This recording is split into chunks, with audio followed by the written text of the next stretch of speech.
What's going on, everyone? Thanks so much for tuning in to another episode of the Ducks Dish Podcast. I'm your host, Max Torres with ScoopDuck on 3, coming to you live on Monday, September 15th, 2025, to break down Oregon's 34-14 win over the Northwestern Wildcats on the road in Evanston, Illinois to open Big Ten play.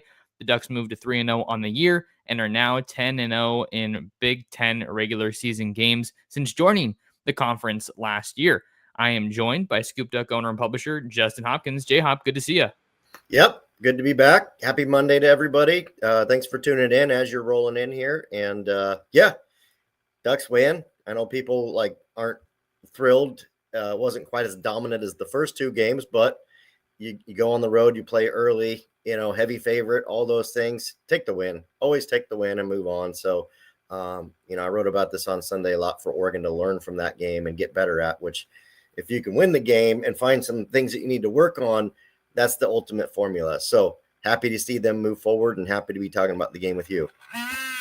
Yeah, glad to be back here on the ScoopDuck on 3 YouTube channel and on live on X on both of our accounts. So if you guys are tuned in live, we would love to have you guys jump in, join the conversation, maybe throw a question or two our way in the live chat. We will get to as many as we can.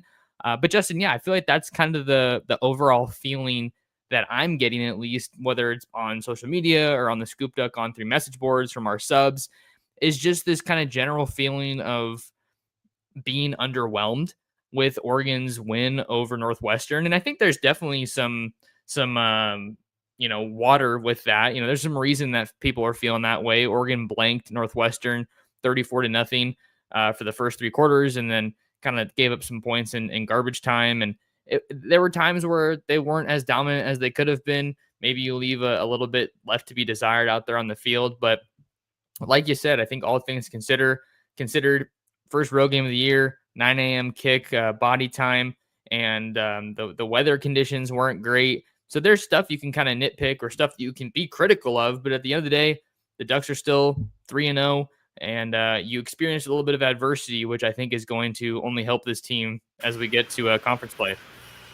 Yeah, I mean, Ohio State wasn't all that impressive versus Ohio. Penn State was a little bit sluggish against Villanova. They were heavy favorites in both those games. It happens, right? That's my point is it happens. So I know Justin's battling a little bit of tech on his side, but we'll keep going. Yeah, I am. I'm going to buy a new computer today. So everybody donate so I can go buy a new computer. Just kidding. I'll go get one. Anyways, it happens. And you use it as a learning tool, for Dan Lanning. Hey, we weren't sharp here. We weren't our best here. We didn't pregame as well as we should have. You have to understand when Oregon goes to play Penn State, they're going to be ready for that game, right? They're not going to treat Penn State like they did Northwestern. These guys aren't dumb.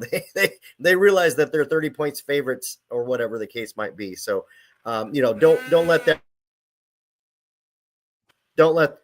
that dissuade you from thinking this team won't show up against Penn State, because I assure you they will. And I feel like seeing that Oregon did experience some adversity is probably a good thing, right? Like, you'd rather it happen now than, hey, you're on the road in Happy Valley in a whiteout game playing in prime time in front of tens of thousands of people. You just got punched in the face for the first time all year. How are you going to react to that? And then Oregon's there with, deer in the headlights kind of a look. So I think that that's one of the great things that we saw from this game, even though it didn't look good. A little bit of a sluggish start. You kind of called that in one of our roundtables from ScoopDuck's little series that we like to run during the week. But we saw the Ducks kind of settle in. I think that what we saw from Dante Moore was another quality outing. And I just like the poise every week, man. The poise that he operates with, and the command he has of the offense, and the confidence that he plays with. That 2-minute drive, 2-minute drill type drive right before the half was one of my favorite parts of his performance from Saturday. Just moving the offense methodically down the field and getting some points before halftime. Maybe we start with Dante or just anything else that kind of comes to mind. We'll get to some comments here too. Yeah, offense looked good, right? I mean, they ran the ball effectively. They were able to pass the ball when they needed to. The offense looked good. Maybe not great, but it looked good. Where my biggest concern from the game was just the run defense did not look great at all. really didn't even look good. They settled in and it got better as the game got going. But I mean, it wasn't the best effort. And we know that Penn State, they're going to run the football. They've got guys up front. They've got great running backs. So if we're going to take that away from that game against Northwestern, it's got to be better against Penn State. Now, I'm sure the defensive game plan will be a little bit different, and that's part of it as well. So I'm not pushing the panic button, but, let's not just sit here and say, oh, this team's perfect. They played a perfect game. That's an area they're going to have to get better at for sure. And here's a comment from Zerker33, who says, we got dog walked in the trenches against Penn State in the Big Ten championship. We got run over by Ohio State in the playoff. There was a stretch against Oklahoma State and now Northwestern. It's concerning. Yeah, I think that's the fan base's general pulse coming out of this week 3 win against Northwestern, is just the fact that they didn't really feel like that Oregon won the line of scrimmage. And when you look at the stats here, 37 carries for 178 rushing yards and 2 touchdowns, came out to 4.8 yards a carry, Justin. And I was just writing about this earlier on today over on ScoopDuck when I was talking about my grades. There was one run in garbage time from Northwestern's Deshaun Reeder. That was a 79-yard house call. So if you take that out, it's 36 carries for 99 yards, and it comes out to 2.75 yards a carry, which, if you look at those numbers, I think you're a lot happier as a Duck fan. But I think just optically looking at the film, they were kind of getting pushed back and knocked around at a higher level than you would expect. And the next question here from our guy says, we have the size in the trenches. Our guys aren't small. So is it entirely schematic? I mean, what do you think about this? I mean, Northwestern did have some big guys up front. I mean, if you looked at their offensive line, they weren't small dudes, and they were committed to running the ball. They were, powering through. I agree. There isn't a size problem at Oregon. So, yeah, you do. I think you ask a legitimate question. I do think the run defense, tends to show up when it matters most. And I think that's a really, key part of the defense. So, yeah, again, use this game for that, right? Where were we not effective this week? Well, we weren't effective ultimately in, stopping the run game. So hopefully they can get a little bit better there and continue that moving forward. That's certainly going to be a focus for the Ducks this week when they kind of go back to the drawing board and prepare for the Beavs, who I told you right before we went live here, they ran for 8 rushing yards against Texas Tech, which is just insane. Reminiscent to Washington's rushing game against Oregon last year, if I recall correctly. But yeah, I think that's going to be a major point of emphasis for the Ducks this week as they prep for the Beavs, is the run defense. They definitely do have the bodies, but they also, I'm not trying to make excuses. I'm just trying to break it down. Like, they don't have the most experience together as a defensive line. We know Amari Washington's good. We know about Mateo and Tatum.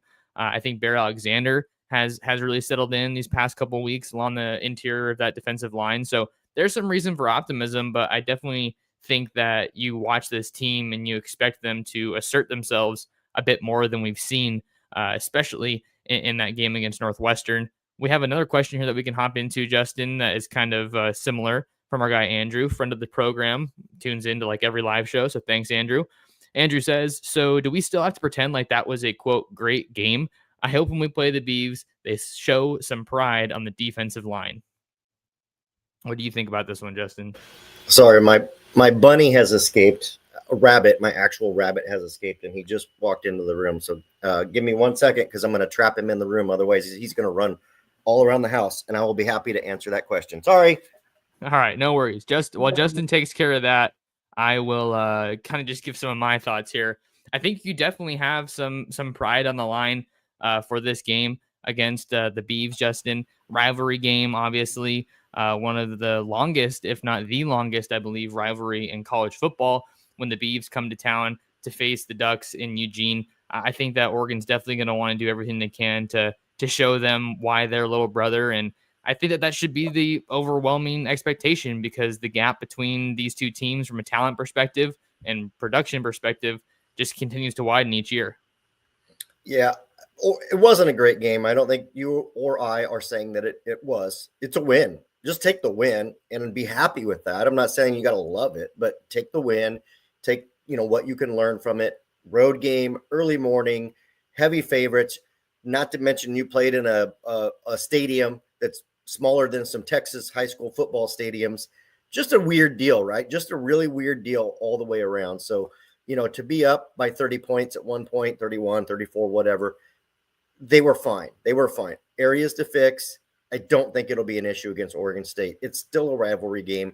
These guys definitely know that, and they don't want to give Oregon State any chance or make them feel like they have any chance in this game. So I got a feeling back at home, Oregon will come out fully aware of what's on the table, that it's Oregon State. They should be heavy favorites, and I think we'll see another big win out of Oregon. Keep in mind, okay, even when Georgia and Bama were winning national championships every year, they would have a game just like Oregon had against Northwestern that was just a little bit of a lapse or a lull or whatever you want to call it. So it happens all the time.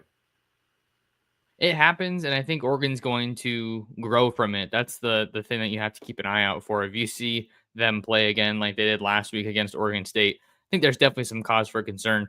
So while there's definitely been a lot of comments and discussion around Oregon's run defense, that's pretty clearly an area they need to improve through 3 games so far in the 2025 campaign. Justin, let's talk a little bit about the positives. How about Jerry Mixon? How about Bryce Betcher? Both grabbing interceptions on Saturday. I think Bryce almost had a second one, or could have had 2. He got his hands on one of them, but wasn't able to completely bring it down. I think for a linebacker group that has been the kind of target of a lot of, I don't know if I'd say criticism, but skepticism might be a better word. Like, hey, are these linebackers going to be kind of at the level that Oregon needs them to be at to take that step forward as a program, to win a playoff game, to get to a national championship? I don't know if we still know that definitively one way or the other, Justin, but Jerry Mixon really has just been blossoming through the start of the season so far. Second interception in as many weeks, and that dude can make a play with the ball in his hands. He looks great. Like, he's been a very surprising standout.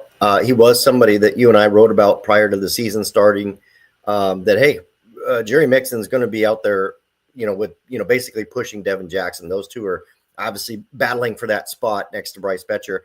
And it's pretty clear right now that Jerry Mixon's making it really hard to take him off the field. And the nice thing about Devin Jackson is, because of his athleticism, you can move him around a little bit. And we've seen that. Oregon's, been dropping some of their safeties down on the box a little bit, Dylan Thieneman. And, they've been experimenting with a few things that I think will serve them more down the road when you match up against like an Ohio State or a Penn State.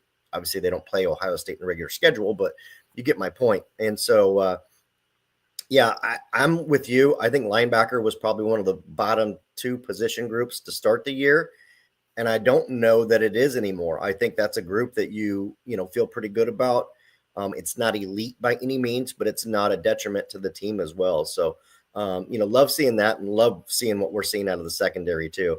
I think this is the best and most complete secondary we've seen at Oregon in a long time. And I mean, obviously, Ife Obadegwu is playing really good. Brandon Finney's really good. We know Dylan Thieneman's a known commodity. Aaron Flowers has been out there sticking his head into tackles and making some big plays. And honestly, people were like really down on Jaden Kennedy.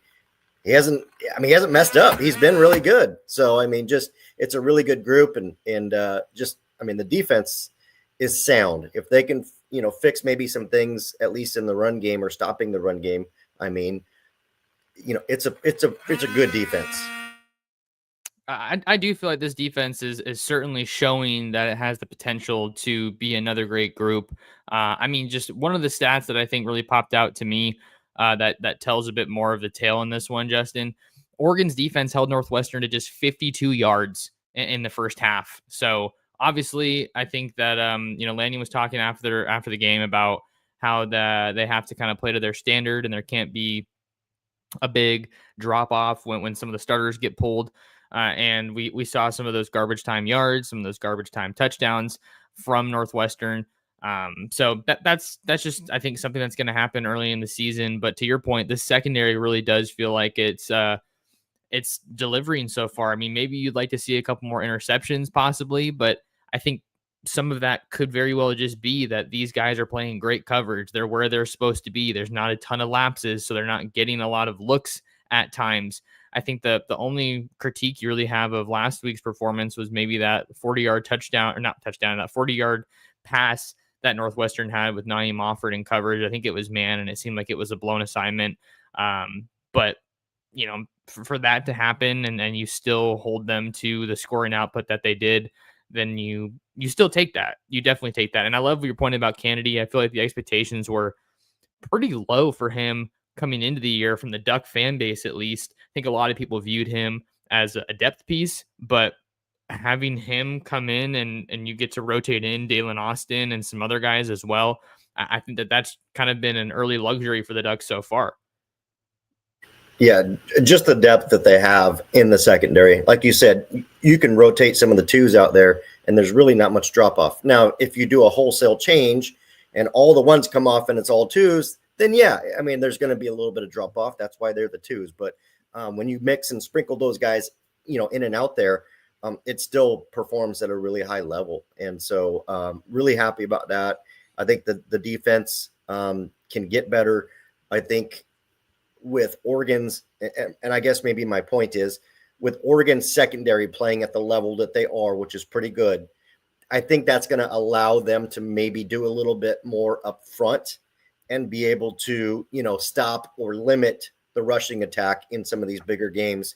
You look at Illinois and you look at Penn State and you look at some of these teams that like to run the football, you're going to need to be able to do that. And when you have, corners that can cover and safeties that can help you out, you're able to get a little bit more aggressive up front for that.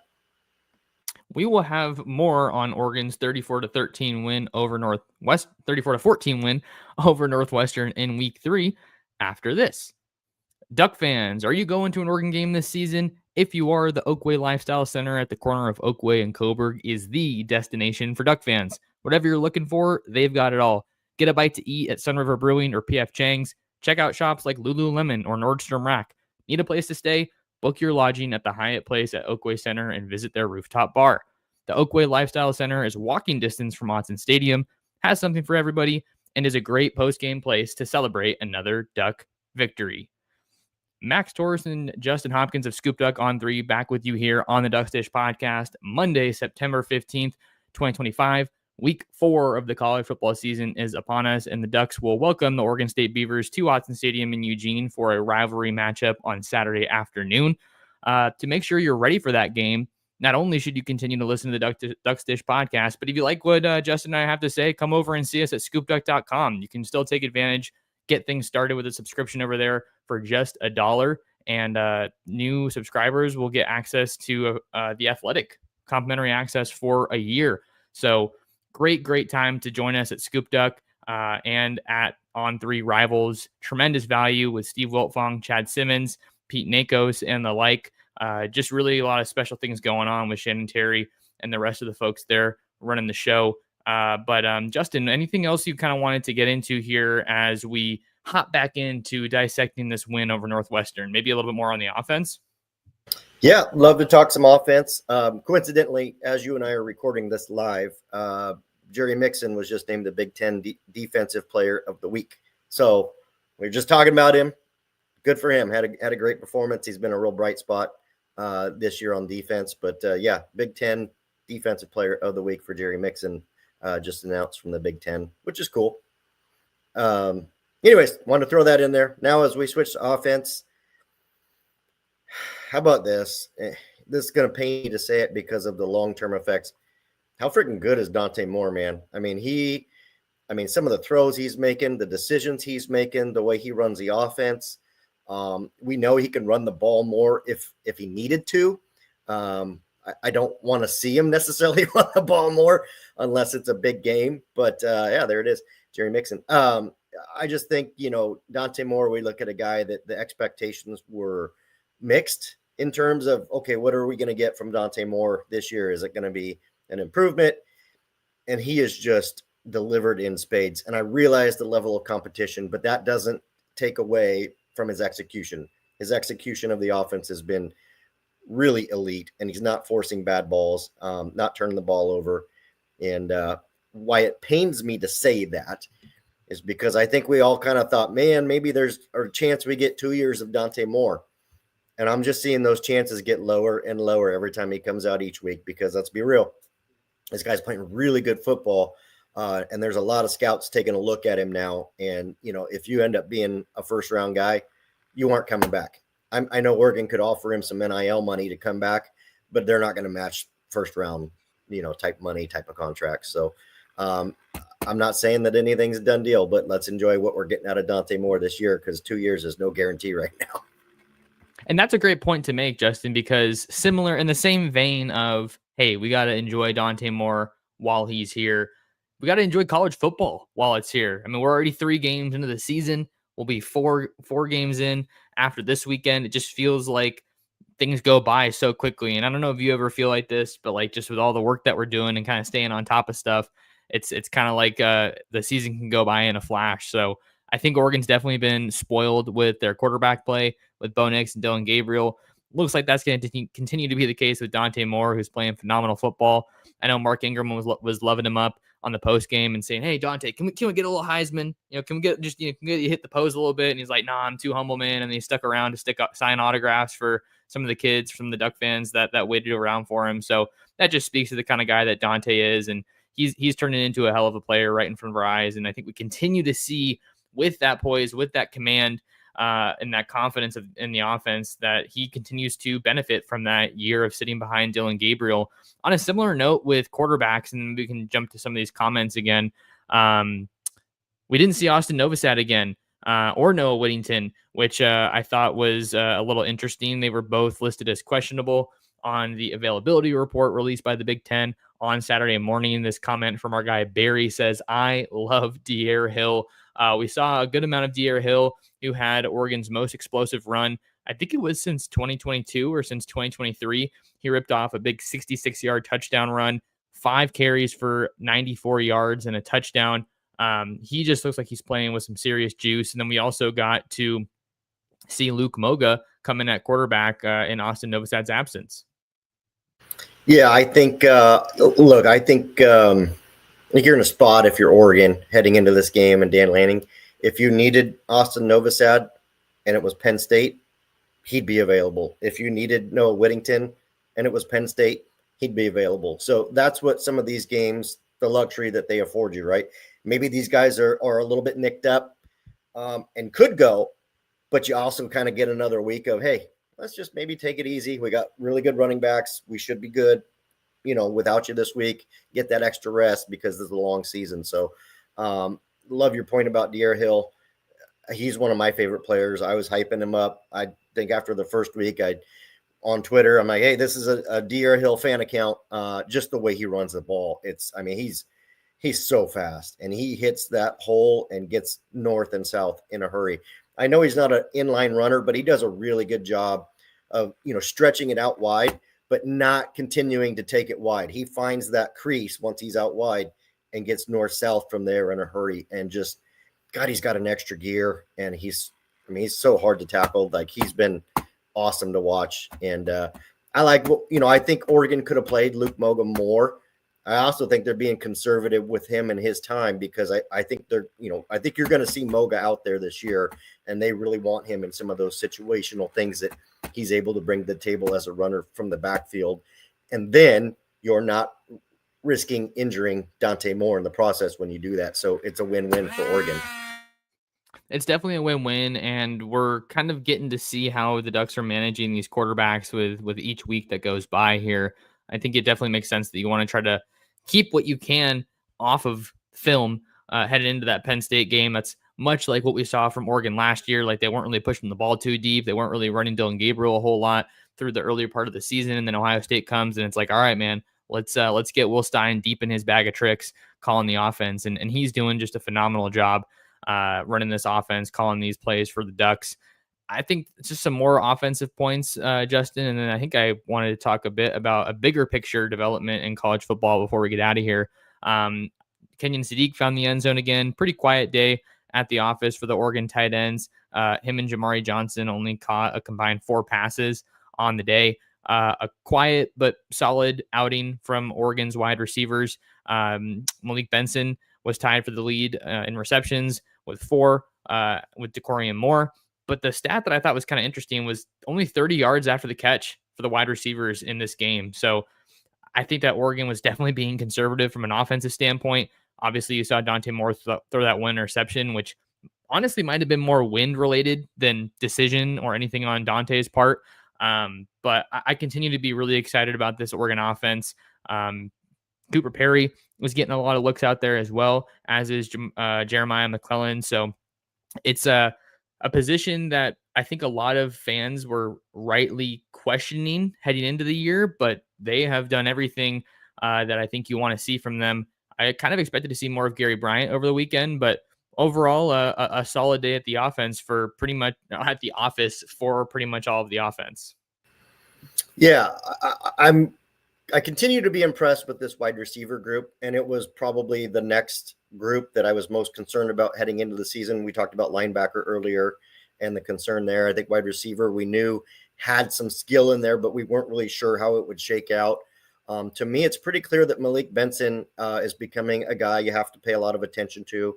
I think Gary Bryant Jr., maybe not in this game, but so far this season has shown that he's capable of making plays with the football. I think that we're seeing, really good production from those guys. Kenyon Sadiq is Kenyon Sadiq, right? Just look at him, watch him run. You can see that guy's just a different breed. Like they don't build guys like that. And, this will be the last year that we have Kenyon Sadiq at Oregon. I don't see any way that he returns. He's got NFL draft scouts drooling already. He doesn't need stats, right? You can just watch him run. You can see that he's improved his blocking, which was probably the biggest hole in his game. And he's really worked on that in this offseason and become the total package. So I thought something that stood out to me was we haven't seen a ton of him yet, and I think we will, but Jamari Johnson, he's huge. He's just so big. Like you can see, like he does warm-ups and stuff like that, but then like he makes a catch and these little defensive backs are bouncing off him. You're like, man, that guy's a freight train. So I just love that Dante Moore has all these weapons and he's confident in them.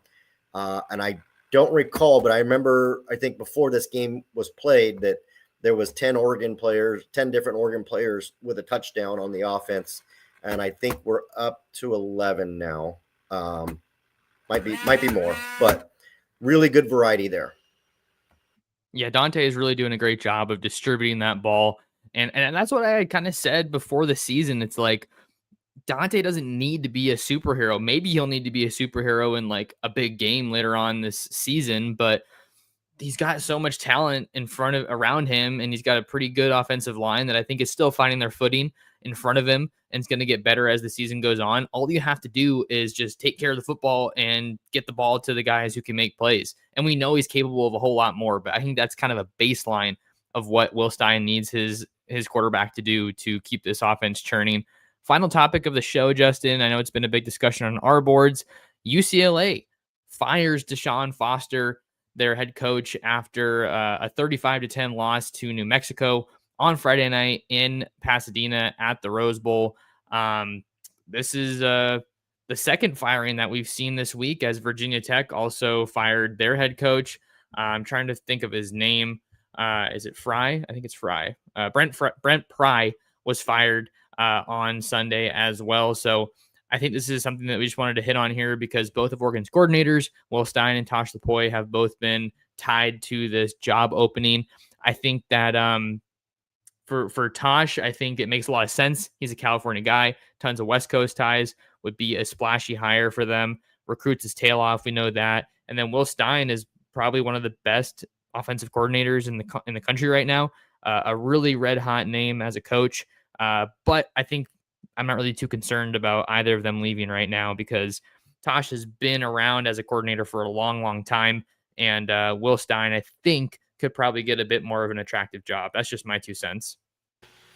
Yeah. I mean, frankly, the Virginia job's a better job than the UCLA football job. I mean, that's just a reality. And that's where UCLA is at as a college football program. College basketball program, it's elite, or it's up near elite.